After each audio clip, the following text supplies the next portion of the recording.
I'm stuck. As you guys can see, we are doing a little bit of snow wheeling and we got pretty much to the end of it. The road is maybe a quarter mile or less from us, and this is the deepest part of the trail. So what we're gonna do today in this video, we're gonna show you guys all the gear that you guys will need for off-roading or on-road driving if you guys are driving through a blizzard and you guys need to get yourself or somebody else out. So let's show you guys all the gear that we have with us. So this video is going to be about preparedness and having the right gear with you pretty much when you're going out and when you know you're going out. Laid out in the snow here is kind of everything we have in the Tacoma. So we were as prepared as we could have been.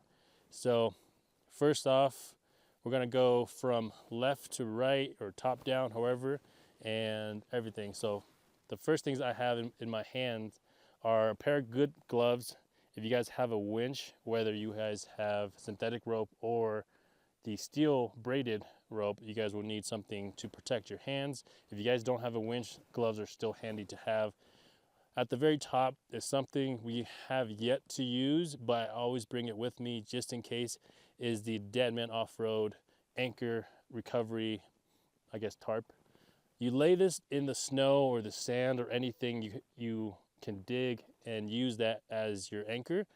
But since we are in Colorado, we have trees all around us, so we're able to use our winch to get us out using the tree. But if you guys are at the beach, for example, you guys would dig a hole and anchor this into the ground and then use your winch to pull yourself out. Next to that, we have an ARB, kind of like an anchor as well, but you use that on top of your winch to prevent it from flying. If the winch line or somebody who's pulling you, the line were to fail, it wouldn't just fly, it would pull it straight to the ground. So that is something really good to have. And then next to that, we have a couple pulleys, snatch blocks. This is an ARB one. This is a more traditional one. This opens up. You could feed your winch line in here and then close it and then put a D-ring in here or a soft shackle ring in here. This is great for pulling yourself in an opposite direction. So that way, if you're a little bit off the trail or off the road, you could use a tree that's over here to pull yourself that direction. Factor 55 also makes a great one. This is a little bit more safe in my opinion than that one is. And they have these little teeth in them to prevent the lines from coming out. And then this, in my opinion, is probably the most crucial. Everybody should have one of these. This is a Factor 55 hitch link. This goes on your hitch receiver, and then you can use a D-ring. Having this on at pretty much all times is okay. I used to drive around with this, year round. But something new that we are using is the Max Trax version of it. And the reason why I like this one better is because it has this round point in the end, so that way you can use something like a soft shackle. The reason why you want to use a soft shackle, which is the next thing we're going to talk about, is because if the person who's pulling you or your winch line snaps, this is just going to fall versus a D-ring. This is just a standard D-ring. This will become a projectile and just shoot towards the direction that you're pulling in. So this is kind of dangerous if it were to fail. Next to that, we have tire deflators.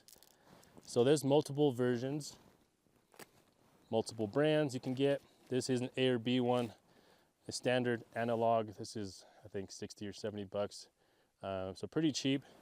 In my other hand, in the leather pouch that I just pulled out, this is the R4T self deflators. These are great because you set them to a certain PSI and you screw them on and then they'll stop at whatever PSI you guys set them to. So this one, you could just screw on all four and you'll just pretty much walk away. And then when they're done hissing at you, you just pull them off and put them back in the pouch. And you're not really supposed to drive with these, but sometimes I do anyways because my wheels are such like recessed in. They're not sticking out, so if I'm driving, it won't catch on anything. But there are a lot of brands out there, but deflating your tires, especially off-road, is extremely important because you're gonna have more of a tread pattern for grabbing more of the snow or even, you know, dirt. So this is great for year-round. So highly recommend some set of tire deflators. And then here and right here are some kinetic ropes. These are great for pulling somebody out or yourself out, but with this you do need a second vehicle. So if you're going with somebody, which I highly recommend you do when you're wheeling, but for those who like to travel by themselves, I highly recommend a winch. Any kind of winch will get you out of, you know, sticky situations. But these come in several sizes. We have a 2 meter, 3, or this is a 5, and then we have a 10 meter in here as well. So depending how long you need, you don't need all 3.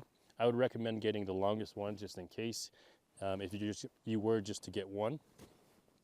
And then right here we have a tree saver.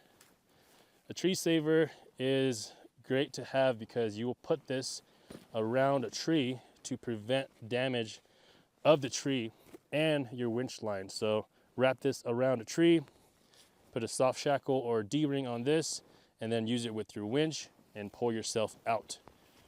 You could also use the Deadman off-road anchor as a tree saver. You would just wrap this around a tree and then same thing, put a D-ring or soft shackle on that to pull yourself out. So this has multiple purposes, so I highly recommend getting something like that if you guys have trees or if you guys live in somewhere that doesn't have trees, so that way you can anchor to the sand. This is important to always have with you. This is just a jump starter. This is a NOCO brand. You can get pretty much any brand, but this seems to be one of the more popular brands out there, and they are super reliable. I always have one in pretty much every vehicle just to jumpstart your own vehicle or another one. Batteries that start your vehicle tend to die if it gets really cold out, especially as the batteries get older. So get yourself a set of these. Even though they're not recovery, it's might save you or somebody else. The next thing is communications. This is the standard Midland, just a 2-way radio. This you can use to talk to the person you're, you know, just wheeling with or traveling with, or if you have a ham radio, if you're stuck by yourself and you're like super off course or off the trail, you could use that and reach like the public department or whatever, and see if they can come out and get you. So that's super nice to have. But with the ham radio, you will need a license. But in emergency situations, I always just bring one with me, even if I don't have a license. That way, in an emergency, just use it. So, the last couple things down here, an axe. I always have an axe on pretty much all my vehicle, just because this can chop down anything that's in the way. A chainsaw is really nice to have too, but it takes up a lot of space and you need batteries or fuel. So I always have an axe with me. And then shovels. This is probably my new favorite shovel. This is by Fiskars, and it's a good size. They make multiple sizes, but this is pretty cheap. I think this was $50 or so. It's a pretty high quality. Fiskars is a pretty well-known brand, so just having something like this to dig yourself out, like the Tacoma right now, is pretty dug into the snow. The axle's under the snow. The whole bottom is kind of just high centered. So, and then having a smaller version like this one, whatever brand you guys want, really. This is the Demos one. These are pretty expensive, but they are pretty nice, compact, and they're foldable. So this even gets a little bit smaller, about 8 or 9 inches smaller than this. So pretty compact. And then the last but not least, probably my favorite recovery device, are the Max Tracks. These, obviously, you guys can tell, these have been used over and over again. But these are great because they can get you out of snow or snowy situations, sandy situations, muddy situations. Put these under your tires and use these teeth to kind of get you guys out. They come in sets of 2s. MaxTrax is also coming out with a light version, so that way they're going to be a little bit more affordable, but the same quality. They're just not as heavy and as durable. They also have an extreme version, so that way if you guys like to do hardcore stuff, they have metal replaceable teeth on them. If you do, wear them out, it says on here you're not supposed to spin the tire with them, so you're supposed to use them a certain way, and we'll show you guys how to use these the proper way today. And these have gotten more people out that I've helped than actually myself. I have a video of us going through a blizzard and pulling a bunch of people out using MaxTrax, and I'll put that on the top right corner somewhere if you guys want to take a look at that. But MaxTrax, they're great, so I highly recommend these. There are other brands out there, but a lot of them are pretty cheap and will break on you and just have issues in general. These have a lifetime warranty. If you guys were to wear down these teeth, break them, crack them or anything like that, MaxTrax will replace them for you, and they're pretty quick. We usually get a replacement within like a week or 2, so they're pretty good about that. But that is pretty much everything that we had in the Tacoma. You obviously don't need all of this to go out and wheel in the snow or do anything, but it is nice to be over prepared than under. And this is pretty much everything that will get you guys out of pretty much any situation. So now that we've gone over all of the gear, let's take a look at where we're at with the Tacoma and see if we can get ourselves out. So first thing you should always do when you guys are wheeling, whether that be in the summer or the winter, is to deflate your tires a little bit. That way you have a little bit more tire contact with the snow, and this could really help, especially in snow. You can usually go lower, or I would recommend going lower in the winter and the snow. That way you guys have more grip. So I'm going to show you guys a couple different ways here. Show you guys the R4T tire deflators, the A or B, and then what I have on here, which I didn't talk about. This is a little bit more special. This is the Apex Design tire deflators. Monster Valve or Power Tank also makes a version called the Monster Valves. But with that one, you do have to screw another hole, and you get 2 deflators, and they're extremely fast. The Monster Valves are probably the fastest on the market. But these are nice because they go in the factory hole. You unscrew the cap, and then you just pull this here.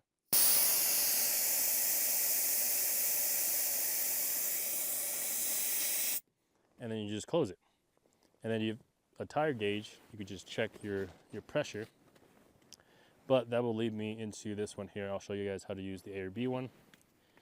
So there are 2 thumb screws that you guys need to know about.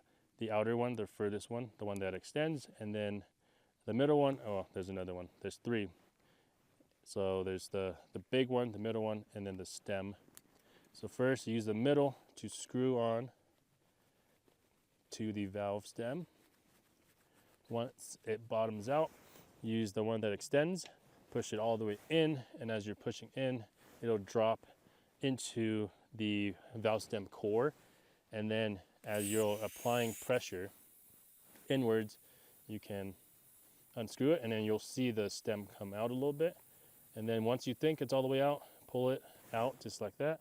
And then with the big cone shaped one, you just pull it out. That'll deflate your tires that way. And then to put the core back, don't forget to put the core back. You push in and screw in, and you'll see that go in, and then the air will stop. And then you won't be able to deflate or inflate. Well, not inflate, but. And then using the middle section, unscrew it. So the thing with this one, it's nice because when you close this with the big part, you can read the pressure. So that's how you'll read it. And then with this guy here, the R4T tire deflators, you just grab one, and these are preset already. And you just screw it using the tip, and they'll come out just like that. And then once it stops is when you know that they're done and down to their desired pressure. So there's lots of options out there. The cheapest way would be the R4T tire deflators. These are easy, screw them on, drive to the trailhead if you guys are on dirt already. And then another way with a gauge built in would be the ARB. This is the next budget-friendly one. And they both come with pouches, which are great. And then once you're done with all 4 tires, put the cap back, and then now you're ready to wheel. But since we are stuck, what we're gonna do is we're gonna see where we can use the gear that we have to get us out. So we are currently in 4 high. If you guys want to try crawl control, you could do that. It usually helps for the most part, but I don't think it's gonna get us out this time, but we'll try it anyways. In order to get from 4 high to 4 low, for those of you guys who don't know, we will have to go into neutral first. Then from 4 high, switch it over. That will get you all the way into 4 low. Otherwise, it'll just beep at you. Once you're fully engaged on the dash, you can go into drive, and then up here, we have crawl control right up here. So we'll just hit that button, and you can adjust the speed. And it's just, I'm not on the gas, as you guys could tell here, and it'll just try to get us out. And then you can steer if you like. Sometimes that helps, but sometimes you're in the snow so much that you're pretty much stuck. And it won't go anywhere, and the steering wheel would just stop. If that doesn't work, if you guys have a TRD Off-Road or TRD Pro, and you have the locker, the rear locker, you can engage that. And once that fully engages, then you can try it again in crawl control. That way your rear tires will lock up. So going into 4 low didn't work, turning on the lockers didn't work. And the issue is we are high centered. Our diff, your rear diff, is completely dragging. So it's preventing the rear tires, even locked, it's not getting over it because it's just stuck. So what we're gonna do is we're gonna dig in front of the tires, in front of the diff as well a little bit, and probably just do it to the front tires just to see if we can get some more traction.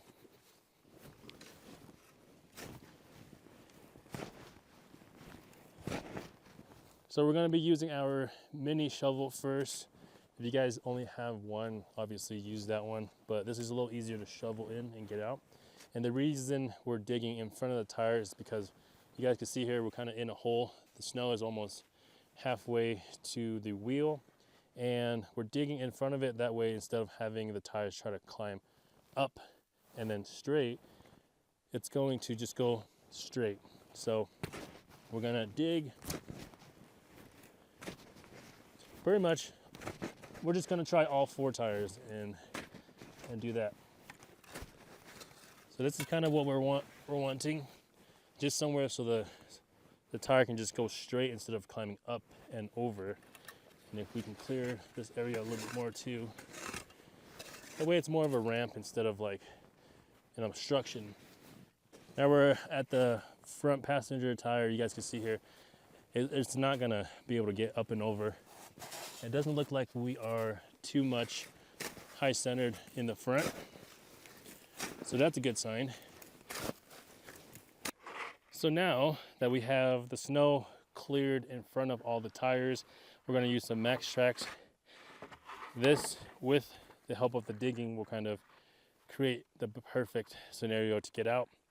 And Max Tracks makes these in several colors, and I would highly recommend getting red or orange, something bright, so that way you'll be able to see it if it does get buried. And trust me, they do get buried a lot, and I've lost a couple in like water crossings with mud.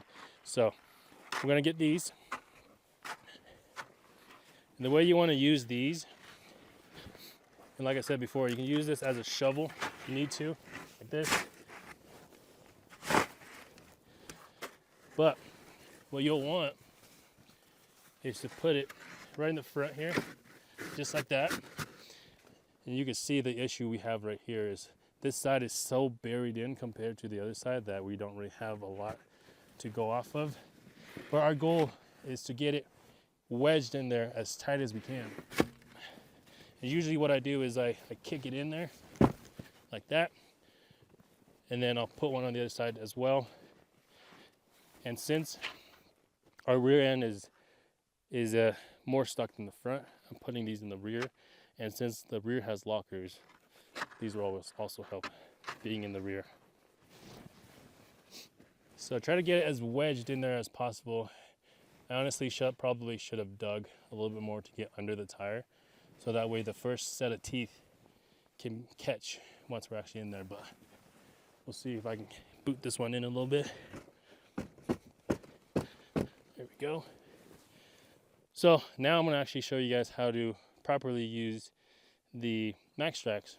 Most people just get in there and just gas it, but what you're supposed to do is like power brake it. So you'll be on the brake and accelerator at the same time, and then as soon as it starts spinning, well, not spinning, but get enough RPMs, and then you let go.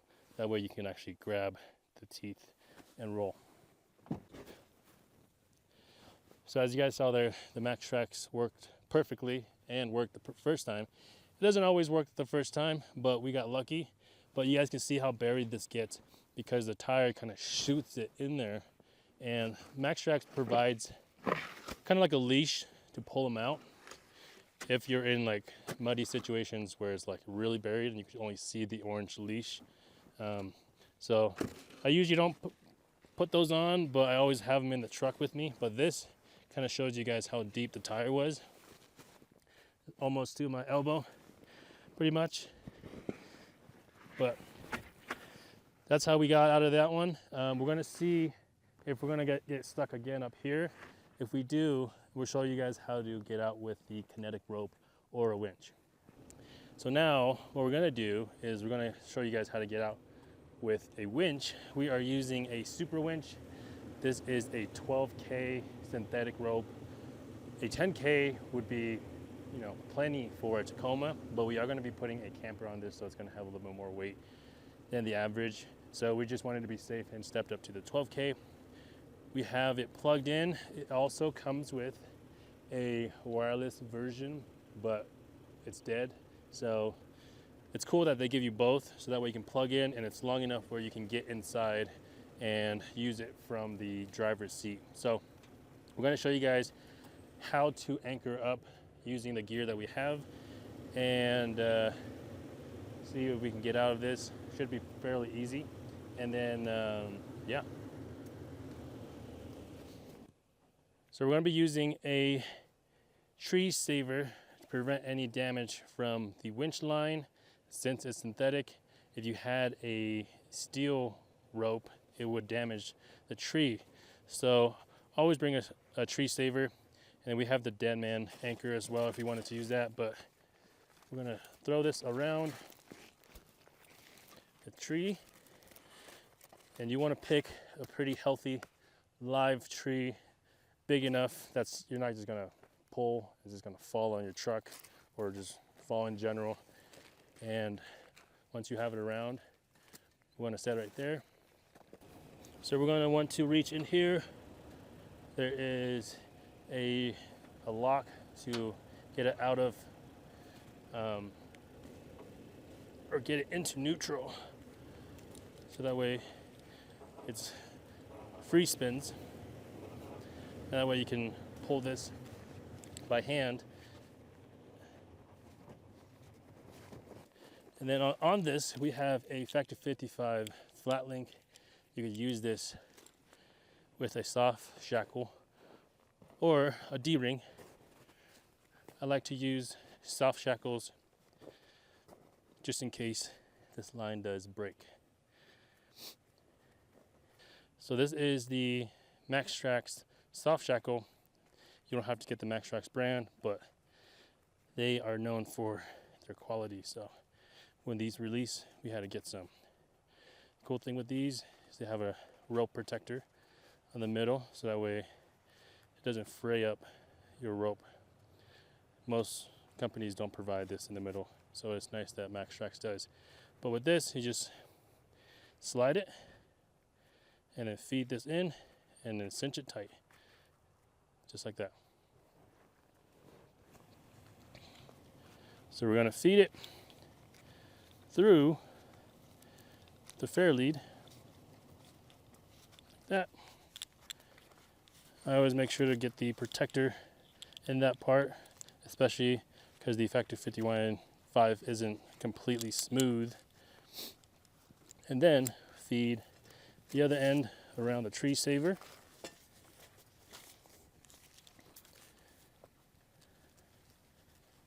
And then put the ball side in. Make sure that's tight. There we go. And then make sure you re-engage the line. And then I'm just gonna hold this tight because you don't want to run a loose line into your winch. So hold this tight. This is where the gloves come into play.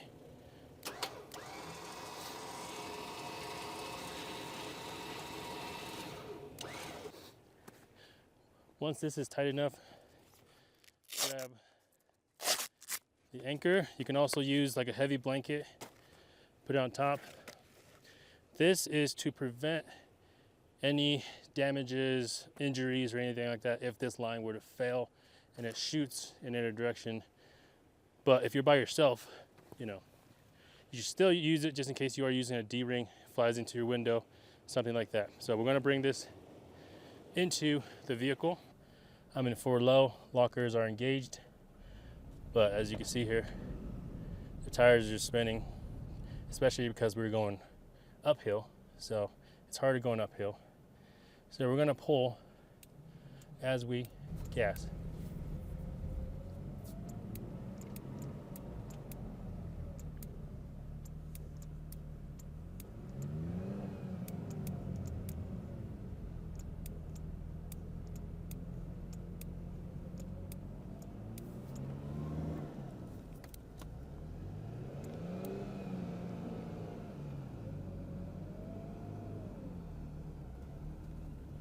And there we go. Just like that, we just barely had enough line from this tree to get us out. So as you guys can tell here, we just had enough of a lead to kind of get us out, and we are right on top of the hill, so that way there's no more hills, and this is somewhat pretty flat, so that way we can get out. But if we needed to, we can just do this again into a further tree, or if you wanted to, just go to the further tree in the first place if there is one. But that's pretty much it. Then you just take this off. The soft shackle is really nice because it comes off easy when you want it to. The D-rings, sometimes you can over tighten the pin and you need some kind of screwdriver. If you don't have a screwdriver, you're kind of screwed to take it off. So once you've got that, pull all your gear back off, and then we're gonna pull this line out a little bit and then just correct this, and we should be good to go. So we are on the home stretch now. This is the last section, and unfortunately it is slightly uphill, so the Tacoma is high centered again.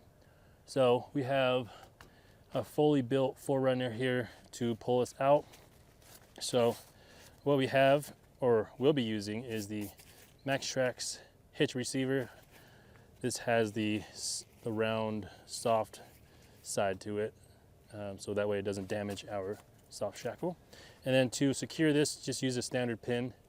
So we're gonna feed this in here, like that. Pull the pin, slide this through, and then make sure you lock it in place, okay? Then with the MaxTrax soft shackle, I'm gonna feed it through.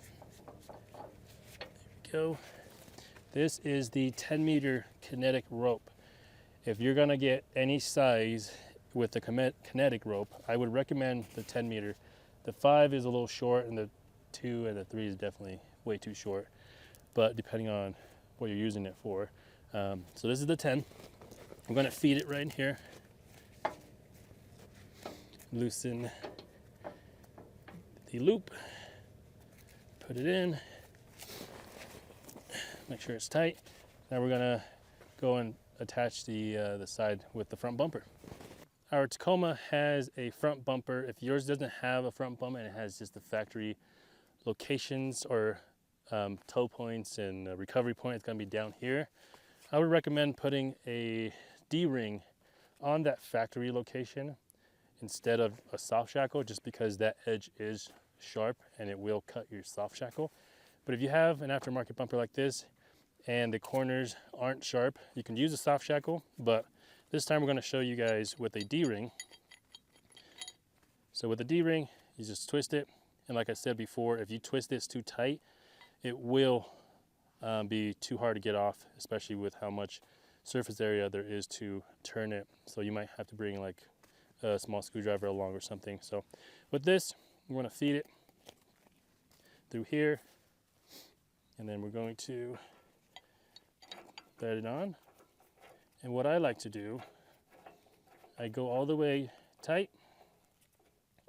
Once it is snug, I back it up like a quarter, not a quarter, like a 1/16 of a turn. That way it's not fully tight, because that is going to be extremely hard to get off. But now we're going to pull. The Forerunner is almost to the top of the hill. So what we're going to try to do first is just gradually go in. But if not, then since this is a kinetic rope, we will be able to back up a little bit and then try to yank it up and out of this situation where it's high centered. So we're gonna try pulling it first and then yanking it. So the Forerunner is gonna slowly inch up, and I'm gonna do the same. So that's really not gonna do anything. So what we're gonna do now, I'm gonna back up, and then we're gonna both go. She's gonna send it a little bit and yank me. There we go. Keep going, keep going. There we go. Perfect. And once we are at the top, we are good to go. The one thing that I did forget at the beginning of the video is air. Having an air compressor, whether it be portable like this one or an onboard air like a ARB twin. Vire also has a twin or a dual setup as well, and we'll be doing a comparison video, kind of a speed video, the Vire dual versus the ARB twin in the future, so be on the lookout for that. But obviously when you air down, you need a way to air up, so that's where this comes into play. And having something portable, if you have multiple vehicles, you can move it around. And then next, we're done with all of the recovery and all the gear. And I forgot to talk about the bag as well. The bag, having a nice, strong, sturdy bag is important to keep all your recovery gear in one place. So that way, if you have multiple vehicles, again, you can move it. Or if you're going to recover somebody else, or you're going uphill or anywhere, you need to be portable. So having a bag with everything in it is important as well. And as you guys could tell, I changed. So having something that can keep you warm, like these snow clothes, gloves, snow boots, is extremely important. If you guys know you're going out in the snow, whether it be on road in a blizzard or on a trail, even though today's a warm day, being in the snow, digging and stuff like that is important to have something warm. But now we are all done with the trail. This is where the road ends, so we're gonna hop back on the road. And last thing we're gonna need to do is just air up the tires. So that's exactly what we're gonna do. And if you guys are new here, you guys are not subscribed to the channel, please consider doing so. Let us know what you guys wanna see. If you guys wanna see more gear videos or adventure videos or anything like that, let us know and leave us a comment. We'll see you guys next time. Peace.